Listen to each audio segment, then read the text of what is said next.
literal ilog.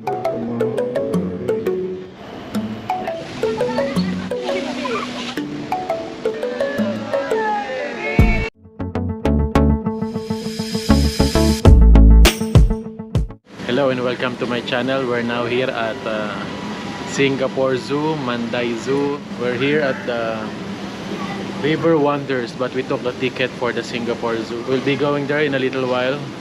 So here are some of the facts about the zoo.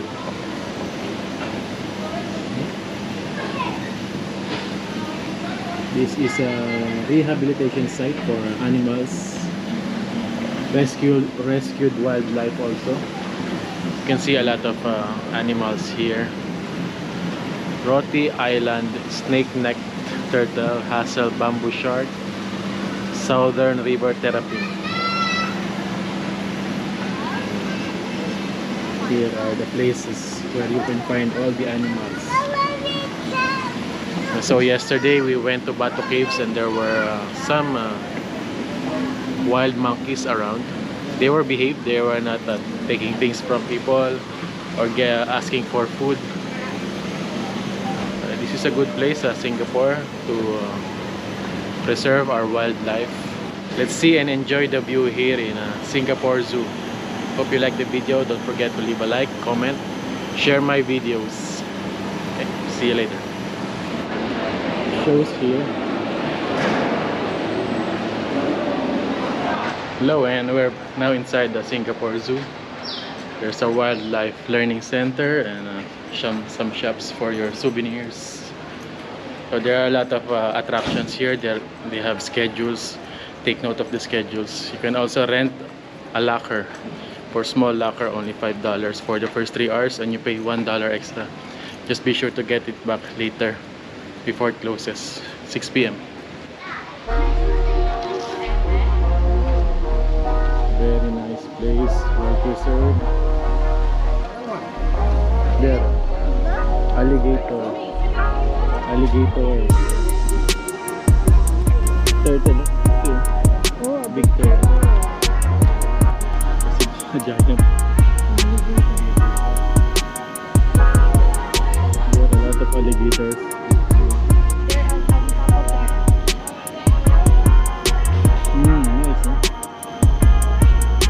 It's nice here. They're not in cages like in other zoos.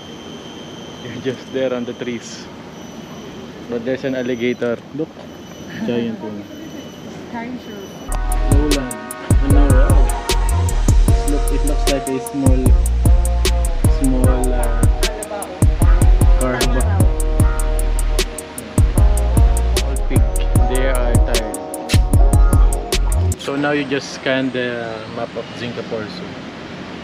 No more papers to save the environment. Giant tilapia. Let's go to the pygmy hippo.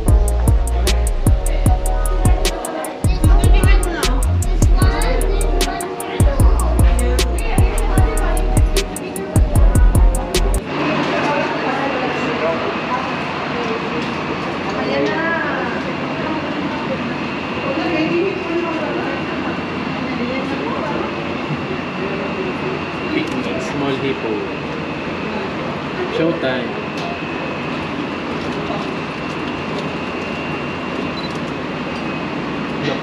Laki.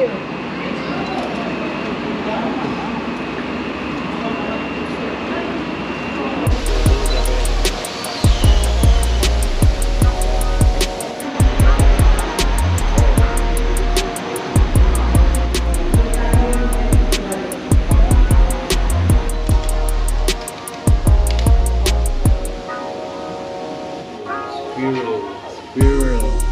Then rock hyrax also.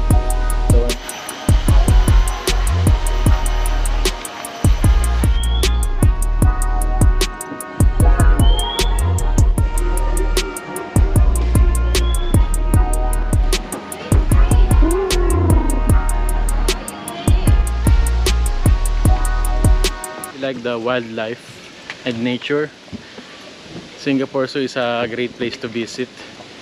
You just It's like you're walking around the rainforest. There's a tram ride if you get tired of walking. You can download the maps also. They don't give up a physical map anymore. You can download the map online. There's a lot to learn about animals, how we worked with them together before, but you know, abuse. You always abuse the animals around. That's why they become endangered.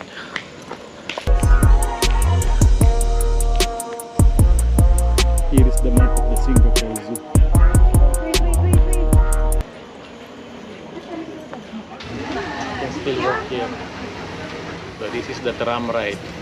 It's included with the entrance here. So if you get tired, just ride the tram.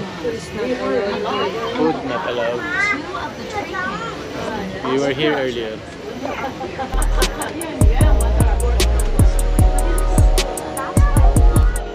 Hyena.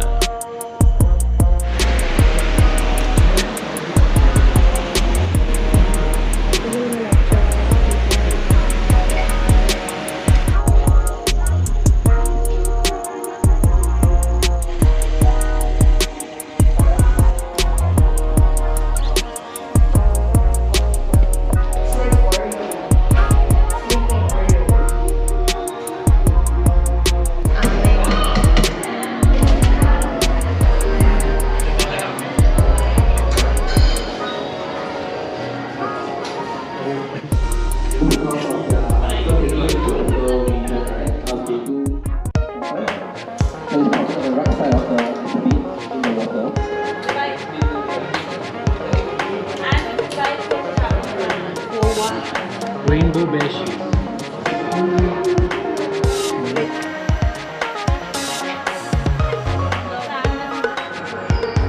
It's flat and wide. Literally long legs.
3 hours here inside the park, or 4 hours.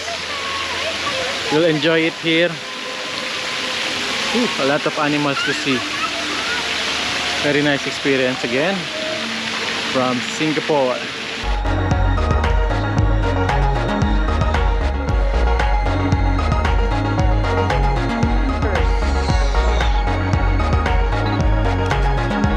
Okay, so that's our Singapore trip for today here in Singapore Zoo.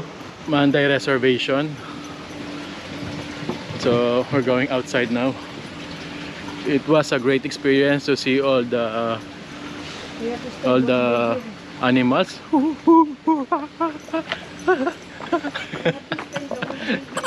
Just end up walking and walking and walking.